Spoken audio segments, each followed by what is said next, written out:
Assalamualaikum warahmatullahi wabarakatuh. Bertemu lagi di mata kuliah Aspek Hukum, Ekonomi, dan Bisnis. Dalam pertemuan hari ini kita akan membahas tentang hukum internasional.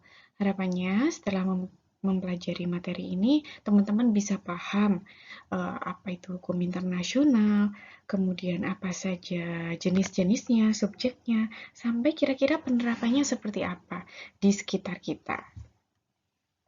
Nah, harapannya sebenarnya teman-teman sudah membaca ya sebelumnya, jadi Bu Asa tinggal mengulangi saja dan materi yang ada di sini adalah clue-clue saja ya, pada intinya teman-teman tetap harus mencari referensi lain yang lebih lengkap.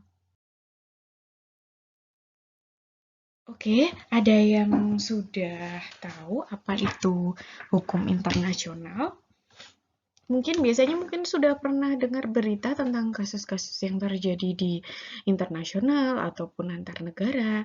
Nah, itu juga salah satu bentuk hukum internasional.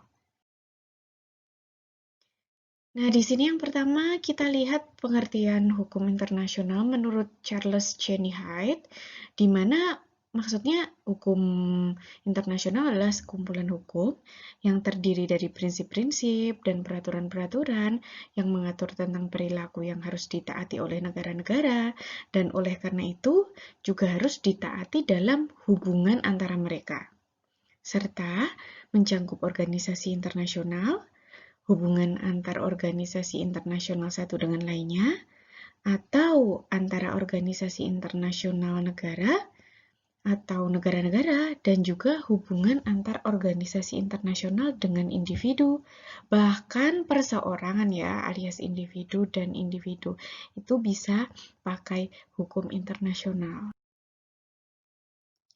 Ada lagi pengertian yang lain menurut Muchtar Kusumaatmadja, di mana hukum internasional menurut dia adalah keseluruhan kaidah-kaidah dan asas-asas hukum yang mengatur hubungan atau persoalan yang melintasi batas-batas negara, antara negara dengan negara, serta negara dengan subjek hukum lain yang bukan negara.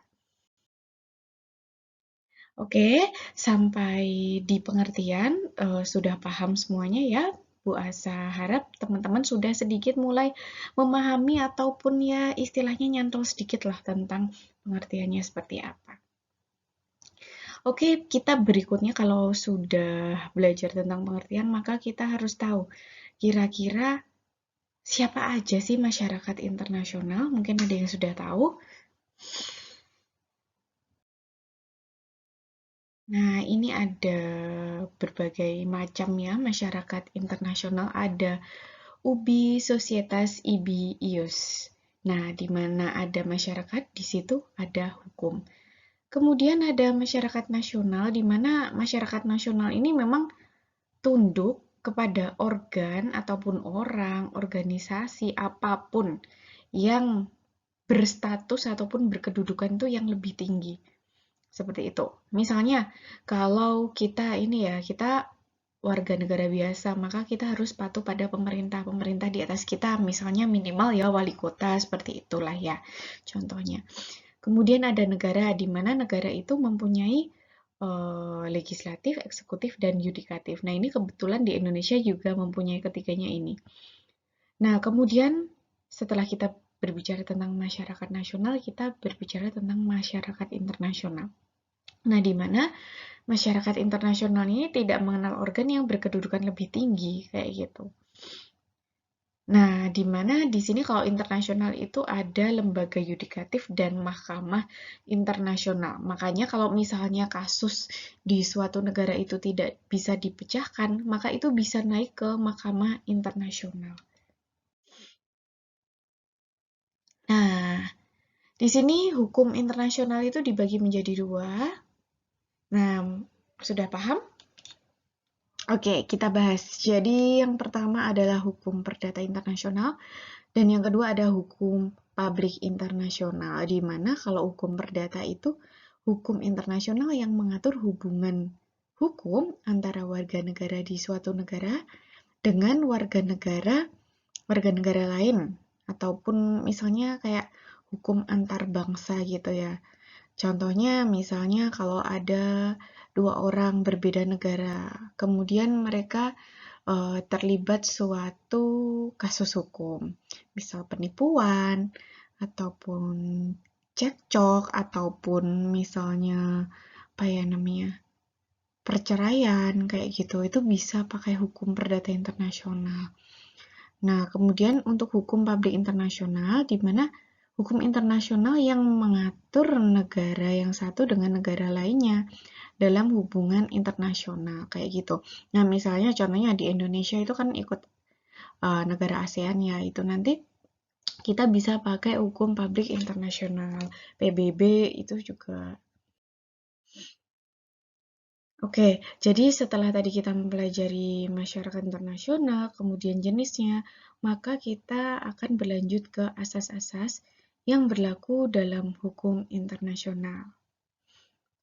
Nah, di sini ada asas teritorial, ada asas kepentingan umum, ada asas kebangsaan, gitu. Yang pertama kita berbicara tentang asas teritorial, yang dimana menurut asas ini, negara melaksanakan hukum bagi semua orang dan semua barang dalam wilayahnya. Selanjutnya adalah asas kepentingan umum. Nah, menurut asas ini, negara dapat menyesuaikan diri dengan semua keadaan dan peristiwa yang bersangkut paut dengan kepentingan umum. Jadi, hukum tidak terikat pada batas-batas wilayah suatu negara. Kayak gitu. Kemudian untuk asas kebangsaan, jadi kalau menurut asas ini itu setiap warga itu di mana aja dia berada itu tetap dapat perlakuan hukum, kayak gitu. Jadi asas ini tuh mempunyai kekuatan ekstrateritorial, yang dimana maksudnya hukum negara tetap berlaku bagi seorang warga negara, walaupun dia itu pindah ke negara lain, kayak gitu. Nah, ini ada subjek-subjek hukum internasional. Nah, di mana ini ada subjek hukum pada umumnya dan juga ada subjek hukum internasional. Oke, teman-teman bisa baca sendiri tentang subjek hukum yang pada umumnya, tapi di mana kita akan bahas tentang subjek hukum internasional. Ada negara, ada organisasi publik yang internasional tapi ya, kemudian international non-government organization, kemudian individu, ada perusahaan transnasional, kemudian ada International Committee on the Red Cross, kemudian organisasi pembebasan, kemudian ada lagi yang namanya belligerent. Nah, sekarang kita pelajari tentang sumber hukumnya. Di sini ada 4 sumber hukumnya. Ada perjanjian internasional, ada hukum kebiasaan internasional, ada prinsip-prinsip umum hukum, kemudian keputusan-keputusan peradilan. Baik, yang pertama kita bahas tentang perjanjian internasional, di mana ini merupakan sumber hukum utama apabila perjanjian tersebut berbentuk lawmaking treaties, yaitu perjanjian internasional yang berisi prinsip-prinsip dan ketentuan yang berlaku secara umum. Misal kalau zaman dulu nih ada Piagam PBB, kemudian ada Konvensi PBB tentang hukum laut tahun 1982 dan lain-lain. Ataupun Piagam apa ya, Magna Carta kalau teman-teman pernah dengar kayak gitu. Selanjutnya adalah hukum kebiasaan.